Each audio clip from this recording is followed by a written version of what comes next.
As the love expert, welcome to Dr. Lovi. Do you want Dr. Lovi?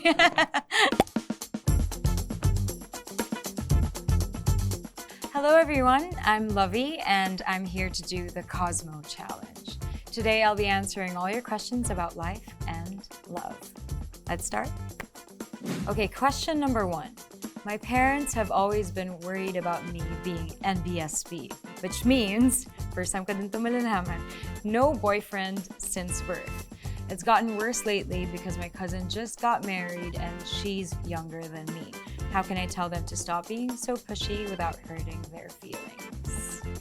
I think you just really have to be upfront.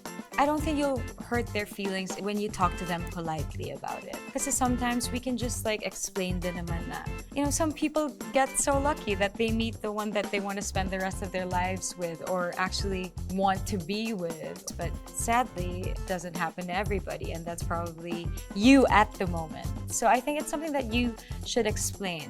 I think it's also good support mo that you don't just jump into a relationship just to have a relationship. I think you should properly explain that you're also being careful if that's the case, baka pihikan ka or whatever the reason is.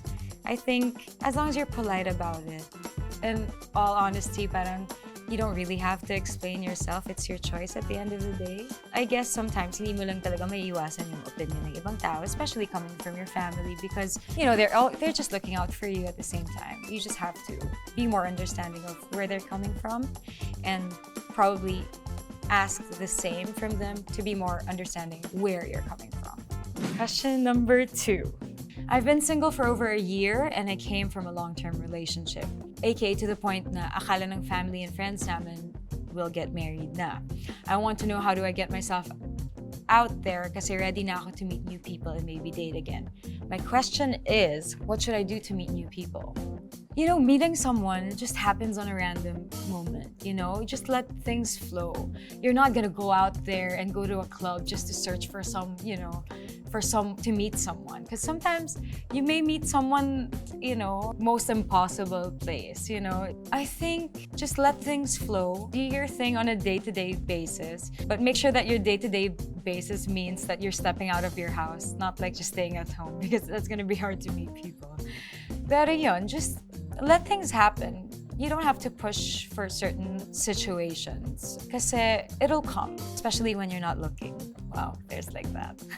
If it's really hard to find, then go do all the dating apps thing. Just kidding. Question number 3.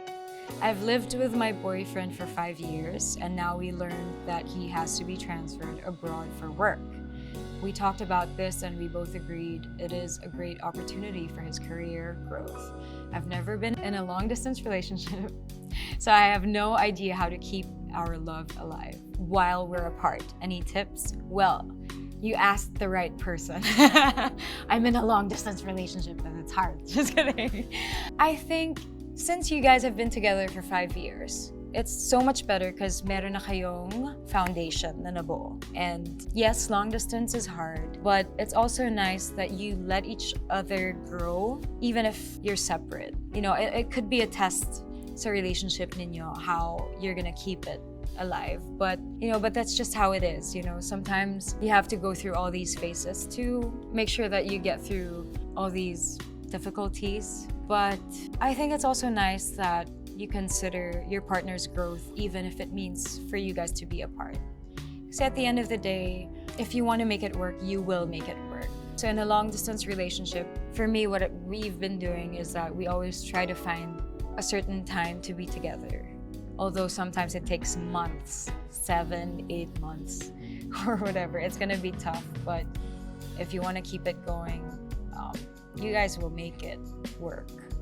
Because at the end of the day, it's the choice that you make, right? And also, madaming matetest, your trust and, loyalty apart. But then I think that's the beauty of a long-distance relationship is that you get to realize if your partner has respect for you. Because your partner won't do things that would make you feel uncomfortable because that person has respect for you. So these are the things that hindi mo na kailangan sabihin. Your partner has the initiative to do things that you don't have to say. And then, it takes your relationship, it becomes a bit more smooth, even if you're apart. And that's it for today. So guys, let us know in the comments which celeb should take on the Cosmo Challenge next. And subscribe to Cosmo's YouTube channel for more interesting content. Thanks for watching.